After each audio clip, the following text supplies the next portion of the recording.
നമസ്കാരം. ഈ ഒരു വീഡിയോൻ്റെ അകത്ത് ചില കാര്യങ്ങൾ ഞാൻ വളരെ ഹെൽത്തി ആയിട്ടാണ് സംസാരിക്കാൻ വേണ്ടിയിട്ട് ആഗ്രഹിക്കുന്നത്. കാണുന്ന ആൾക്കാരാണെങ്കിലും ആ തരത്തിൽ തന്നെ എടുക്കാൻ വേണ്ടി ശ്രമിക്കുകയാണെന്നുണ്ടെങ്കിൽ വളരെ സന്തോഷം. ഈ ഉണ്ണിമുകുന്ദൻ്റെ രാഷ്ട്രീയത്തോട് പല ആൾക്കാർക്കും എതിർപ്പുകൾ ഉണ്ടാവുമായിരിക്കാം. It's okay. എല്ലാ ആൾക്കാർക്കും അവരവരുടേതായിട്ടുള്ള രാഷ്ട്രീയമുണ്ട്, രാഷ്ട്രീയ വിശ്വാസങ്ങളുണ്ട്. നമുക്ക് വിമർശിക്കാനുള്ള സ്വാതന്ത്ര്യമുണ്ട്. രാഷ്ട്രീയപരമായിട്ട് ഹെൽത്തി ആയിട്ടുള്ള രീതിയിൽ വിമർശിക്കാം. പക്ഷെ എന്നും വിചാരിച്ചിട്ട് ഒരു വ്യക്തി ഒരു പ്രസ്ഥാനത്തിൽ വിശ്വസിക്കുന്നു എന്നുള്ളതിൻ്റെ കാരണം കൊണ്ട് മാത്രം ആ വ്യക്തി എന്ത് ചെയ്തു കഴിഞ്ഞാലും അയാളെ അങ്ങ് വിമർശിച്ചേക്കാം എന്നൊരു നിലപാട് പലരും എടുക്കുന്നതിനോട് എനിക്കൊരു യോജിപ്പ് ആക്ച്വലി ഇല്ല. ആ ഒരു എതിർപ്പിനോടുള്ള ഒരു വിയോജിപ്പ് പ്രകടിപ്പിക്കാൻ വേണ്ടിയിട്ടാണ് ഈ ഒരു വീഡിയോയിലൂടെ ഞാൻ ഉദ്ദേശിക്കുന്നത്. പറഞ്ഞു വന്നൊരു കാര്യം, ഒരു ഫേസ്ബുക്ക് പേജിൻ്റെ അകത്ത് വന്നൊരു പോസ്റ്റാണ്. ആ പോസ്റ്റ് ജസ്റ്റ് ഒന്ന് വായിക്കാം.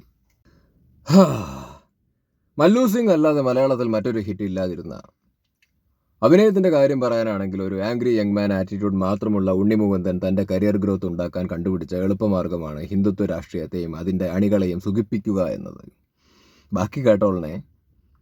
പതിയെ പതിയെ ഹിന്ദുത്വ രാഷ്ട്രീയത്തിൻ്റെ മലയാള സിനിമയുടെ മുഖമായി ഉണ്ണിമുകുന്ദൻ മാറിക്കൊണ്ടിരിക്കുകയാണ്. വാവ്, എന്താ കണ്ടുപിടുത്തം!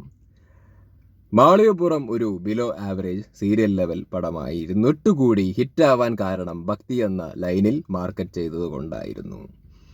ഓക്കെ, മാളികപ്പുറം എന്ന് പറയുന്നൊരു സിനിമ ബിലോ ആവറേജ് സിനിമയായിട്ട് ഈ പോസ്റ്റ് ഇട്ട ആൾക്ക് തോന്നിയിട്ടുണ്ടെങ്കിൽ, മാളികപ്പുറം എന്ന് പറയുന്നൊരു സിനിമ ഒരു സീരിയൽ ലെവൽ പടമായിട്ടാണ് ഈ പോസ്റ്റ് ഇട്ട ആൾക്ക് തോന്നിയിരിക്കുന്നത് എങ്കിൽ, ആർക്കാണെന്നുണ്ടെങ്കിലും അത്തരത്തിലാണ് തോന്നിയിരിക്കുന്നത് എന്നുണ്ടെങ്കിൽ ഓക്കെ, അത് നമ്മൾ എഗ്രി ചെയ്യാം. അത് ഓരോ ആൾക്കാരുടെ വ്യക്തിപരമായിട്ടുള്ള അഭിപ്രായമാണ്, അതുവരെ ഓക്കെ. പക്ഷെ ബാക്കി പറഞ്ഞൊരു സംഭവം ഉണ്ടല്ലോ, മാളികപ്പുറം ഒരു ബിലോ ആവറേജ് സീരിയൽ ലെവൽ പടമായിരുന്നിട്ട് കൂടി ഹിറ്റാവാൻ കാരണം ഭക്തി എന്ന ലൈനിൽ മാർക്കറ്റ് ചെയ്തത് കൊണ്ട് മാത്രമായിരുന്നു എന്ന്. അതെങ്ങനെ നമുക്ക് പറയാൻ വേണ്ടിയിട്ട് പറ്റും?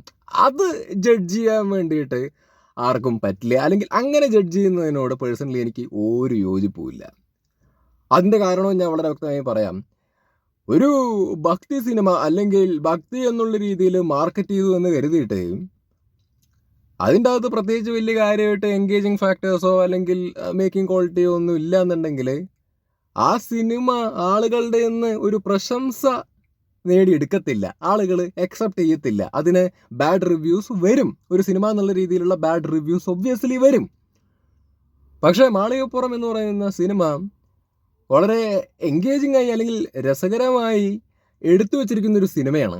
അപ്പോൾ ഒരു സിനിമ എന്നുള്ള രീതിയിൽ ആ സിനിമ ഒട്ടുമിക്ക ആൾക്കാർക്കും എൻജോയ് ചെയ്യാൻ വേണ്ടിയിട്ട് പറ്റിയിട്ടുള്ളത് കൊണ്ട് തന്നെയാണ് ആ സിനിമ ഹിറ്റ് എന്നുള്ള ലെവലിലേക്ക് ആക്ച്വലി പോയത്. അപ്പോൾ ഈ പോസ്റ്റ് ഇട്ട വ്യക്തി ഈ ഹിന്ദുത്വ രാഷ്ട്രീയം എടുത്തെടുത്ത് ഇങ്ങനെ ഇരുന്ന് പറയുന്നുണ്ട്. അല്ലെങ്കിൽ ഹിന്ദു സിനിമ അല്ലെങ്കിൽ അജണ്ട സിനിമ.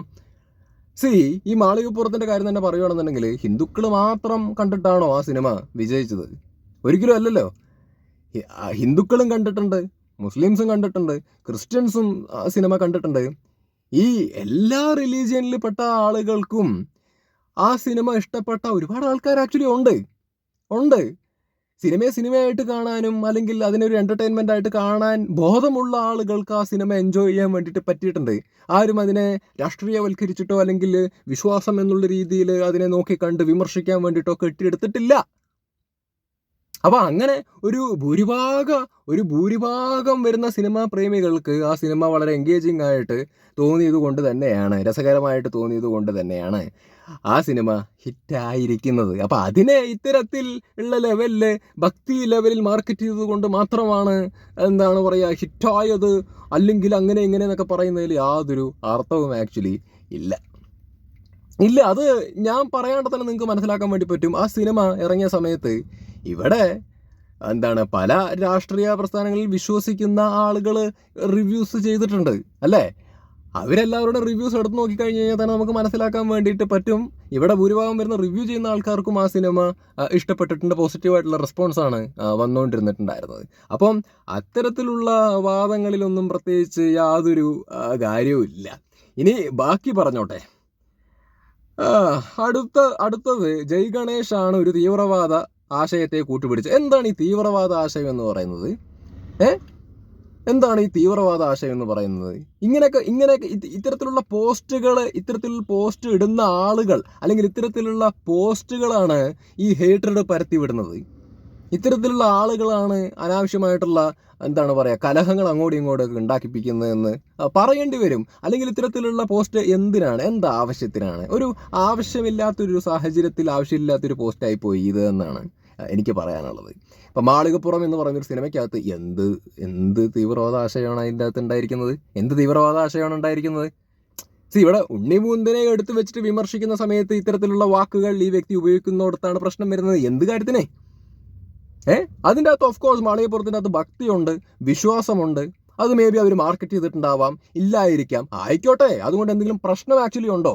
ഒരു സിനിമ ചെയ്യുന്ന സമയത്ത് ആ സിനിമ ഒരു റോങ് ആയിട്ടുള്ളൊരു തോട്ടാണ് ആളുകളിലേക്ക് കൊടുക്കുന്നത്, അല്ലെങ്കിൽ ആളുകളിലേക്ക് ഒരു വഴക്കുണ്ടാവാൻ സാധ്യതയുള്ളൊരു തോട്ടാണ് കൊടുക്കുന്നത് എന്നുണ്ടെങ്കിൽ നമ്മൾ അതിനെ വിമർശിക്കാം, അല്ലെങ്കിൽ അതിനെ നമുക്ക് എതിർക്കാം, അതിനെ തടയാനുള്ള ശ്രമങ്ങൾ നടത്താം. അല്ലാതെ ഒരു സിനിമ എന്നുള്ളൊരു ലെവലിൽ ഒരു വിശ്വാസം അല്ലെങ്കിൽ ഒരു സിനിമ എന്നുള്ള രീതിയിൽ അതിനെ രസകരമായിട്ട് അവതരിപ്പിക്കുന്ന സമയത്ത് അതിനെ ആ രീതിയിൽ കാണുന്നതിന് പകരം അതിനെ വേറെ രീതിയിൽ ചുറ്റിക്കണ്ട് രാഷ്ട്രീയപരമായിട്ടൊക്കെ കണ്ട് അതിനെ തീവ്രവാദ രാഷ്ട്രീയം എന്നുള്ള രീതിയിലൊക്കെ അടിച്ചേൽപ്പിക്കുക എന്നൊക്കെ പറയുന്നത് വളരെ മോശമായിട്ടുള്ള ഒരു ചിന്താഗതിയാണ്. ഇങ്ങനത്തെ പോസ്റ്റ് ഇടുന്ന ആൾക്കാരുടെ ചിന്താഗതിയെക്കുറിച്ച് ചിന്തിക്കേണ്ടി വരും. ഇനി ജയ് ഗണേഷ് എന്ന് പറയുന്നൊരു സിനിമ, അത് ഇറങ്ങിയിട്ട് പോലും ഇല്ല, ഇറങ്ങാൻ വേണ്ടി പോകുന്നൊരു സിനിമയാണ്. അതൊരു എൻ്റർടൈൻമെൻറ്റ് സിനിമയായിരിക്കും ഒബ്വിയസ്ലി. അങ്ങനെയുള്ള സിനിമകൾ ഇറക്കാനുള്ള സ്വാതന്ത്ര്യമില്ലേ? മാളികപ്പുറം ഇറക്കാനുള്ള സ്വാതന്ത്ര്യം എന്തേ ഉണ്ണിമൂന്നിനില്ലേ? എല്ലാം മൈൽഡായിട്ടാണ് അവതരിപ്പിക്കുന്നത്. ജയ് ഗണേഷ് ആണെങ്കിലും വരട്ടെ, വന്നതിന് ശേഷം ബാക്കി കാര്യങ്ങൾ നമുക്ക് സംസാരിക്കാം. അതും സിനിമ എന്നുള്ള രീതിയിൽ മാത്രം സംസാരിക്കാം. അതിൻ്റെ അകത്ത് എക്സ്ട്രീമായിട്ട് ആൾക്കാരെ ബാധിക്കുന്ന തരത്തിൽ, അല്ലെങ്കിൽ ആളുകളെ തമ്മിൽ അങ്ങോട്ടും ഇങ്ങോട്ടും തമ്മിൽ തല്ലിപ്പിക്കുന്ന തരത്തിലുള്ള പല ആശയങ്ങളാണ് അവർ പ്രചരിപ്പിക്കുന്നതെന്നുണ്ടെങ്കിൽ ഓഫ് കോഴ്സ് നമ്മൾ അതിനെ വിമർശിക്കും. അതിനെ തടയാനുള്ള രീതിയിലുള്ള വിമർശനങ്ങളൊക്കെ നമ്മൾ ഉന്നയിക്കുകയും ചെയ്യും. അതർവൈസ് ഇതിൻ്റെ അകത്ത് പടം ഇറങ്ങുന്നതിന് മുമ്പ് തന്നെ അടുത്തത് ജയ് ഗണേഷ് ആണ്, ഒരു തീവ്രവാദ ആശയത്തെ കൂട്ടുപിടിച്ച് പടം ഹിറ്റ് അടിക്കുന്നതിലും കരിയർ തീവ്രവാദ ആശയത്തെ കൂട്ടുപിടിച്ച് ഒരിക്കലും നഹി. അത്തരത്തിലുള്ള സംഗതികൾ പറയുന്നത് ശരിയല്ല, അത് ശരിയല്ല, മോശം. ഇനി ഇതിന് പറയുന്നത് ഇതിനും നല്ലത് കക്കാൻ പോണത്, കട്ടപ്പാര എടുത്ത് കക്കാൻ പോകുന്നതല്ലേ എന്നൊക്കെയാണ്. പിന്നെ ഉണ്ണിമൂന്തൻ ഷഫീഖിൻ്റെ സന്തോഷം എന്ന് പറഞ്ഞൊരു സിനിമ ചെയ്തിട്ടുണ്ടായിരുന്നു. അതൊരു ഭക്തിപ്പടമായിരുന്നില്ല, അത് കണ്ട ആൾക്കാർക്ക് അറിയാമല്ലോ, ഭക്തിപ്പടമായിരുന്നില്ല. മേപ്പടി എന്ന് പറഞ്ഞൊരു സിനിമ ഇറങ്ങിയിട്ടുണ്ടായിരുന്നു, അതൊരു ഭക്തിപ്പടമായിരുന്നില്ല. ഈ പടങ്ങളൊക്കെ ആളുകൾക്ക് ഇഷ്ടപ്പെട്ടതാണ്. അപ്പോൾ അതുകൊണ്ട് ഇത്തരത്തിലുള്ള സിനിമകൾ മാത്രം എടുക്കുന്ന ഒരാളാണ് ഉണ്ണിമൂന്തൻ എന്നുള്ള രീതിയിൽ പറയുന്നതൊക്കെ എന്തോ ഉണ്ണിമൂന്തനോടുള്ളൊരു ദേഷ്യവും അല്ലെങ്കിൽ ഉണ്ണിമൂന്തൻ്റെ രാഷ്ട്രീയത്തോടുള്ളൊരു ദേഷ്യവും മാത്രമായിട്ടൊക്കെയാണ് നമുക്കിതിനെ നോക്കിക്കാണാൻ വേണ്ടിയിട്ട് പറ്റത്തുള്ളൂ. പിന്നെ ഇതിന് ഉണ്ണിമൂന്തനൊരു മറുപടിയൊക്കെ ആക്ച്വലി കൊടുത്തിട്ടുണ്ട്. Thank you Movie Street. People who think that Malikappuram was an agenda movie can skip Jai Ganesh. That's it. Open ആയിട്ട് പറയുന്നുണ്ട് പുള്ളി. മാളികപ്പുറം ഒരു അജണ്ട സിനിമയായിട്ടാണ് നിങ്ങൾക്ക് തോന്നിയത് എന്നുണ്ടെങ്കിൽ നിങ്ങൾ ജയ് ഗണേഷ് കാണണ്ട എന്ന് പറയുന്നുണ്ട്. പരിപാടി സോൾഡ്. ആരും കാണണ്ട. അജണ്ട സിനിമയാണ് ആണെന്നുണ്ടെങ്കിൽ കാണണ്ട. അങ്ങനെ തോന്നുന്നുണ്ടെങ്കിൽ ആൾക്കാർ കാണണ്ട. ജയ് ഗണേഷൻ കാണണ്ടെന്ന് ആർക്കാ നിർബന്ധം? ഇവിടെ നിങ്ങൾ വന്ന് പടം കാണുമെന്ന് ആരും നിർബന്ധിക്കുന്നൊന്നുമില്ലല്ലോ. അത് തന്നെ ക്ലിയർ ആയിട്ട് പറയണം. മാളികപ്പുറം നിങ്ങൾക്ക് അജണ്ട മൂവിയായിട്ട് തോന്നുന്നുണ്ടെന്നുണ്ടെങ്കിൽ നിങ്ങൾ ജയ് ഗണേഷൻ കാണാൻ വേണ്ടി വരണ്ട. ഇറ്റ്സ് സിമ്പിൾ മാൻ. പക്ഷേ ഇത് കാണുകയും വേണം, അല്ലെങ്കിൽ ഇതിൻ്റെ കണ്ടിട്ട് അതിനെക്കുറിച്ചിട്ട് ഇങ്ങനെ ആ ഭക്തിപ്പടമാണേ അല്ലെങ്കിൽ മറ്റേതാണേ മറിച്ചതാണേ എന്ന് പറഞ്ഞിട്ട് വിമർശിക്കുകയും വേണമെന്ന് പറഞ്ഞു കഴിഞ്ഞാൽ അതെന്ത് പരിപാടിയാണ്? ഇനി അടുത്തത്, that makes every one who so the film in theatres as communal as I M being portrayed in the below post. Just because I have done A film that doesn't satisfy a group of people's political and ideological thirst, such public spaces are being used to bring hatred. Anyways, knowing that a cinema group has allowed such write-ups to appear live shows that they are not much of a cinema group. April 11 is a release date of Jai Ganesh. It's a family entertainer. It will engage you. Enjoy with your family. That's it. വളരെ healthy ആയിട്ട് ആണ് പുള്ളിക്കാരൻ ആ ഒരു വിമർശനത്തിനെ handle ചെയ്തിരിക്കുന്നത്. പുള്ളി പറഞ്ഞ കാര്യം കറക്റ്റാണ്. ഇതിനെ ഇത്ര വലിയ കോംപ്ലിക്കേറ്റഡ് ആയിട്ടുള്ള രീതിയിൽ എടുക്കേണ്ട കാര്യമൊന്നുമില്ല. അല്ലെങ്കിൽ ഇത്ര കോംപ്ലിക്കേറ്റഡ് ആയിട്ടുള്ള രീതിയിൽ എന്തിനാണ് രാഷ്ട്രീയപരമായിട്ട് ഇതാണ് ഈ എല്ലാവർക്കും രാഷ്ട്രീയം വേണമെന്നേ. എല്ലാവരും ഇപ്പോൾ ഇവിടെ BJP-കാരുണ്ട്, കമ്മ്യൂണിസ്റ്റുകാരുണ്ട്, കോൺഗ്രസ്സുകാരുണ്ട്. എല്ലാവർക്കും അവരവരുടേതായിട്ടുള്ള വിശ്വാസങ്ങളും അല്ലെങ്കിൽ അവരവരുടേതായിട്ടുള്ള ഐഡിയോളജീസും ഒക്കെ ആക്ച്വലി ഉണ്ട്.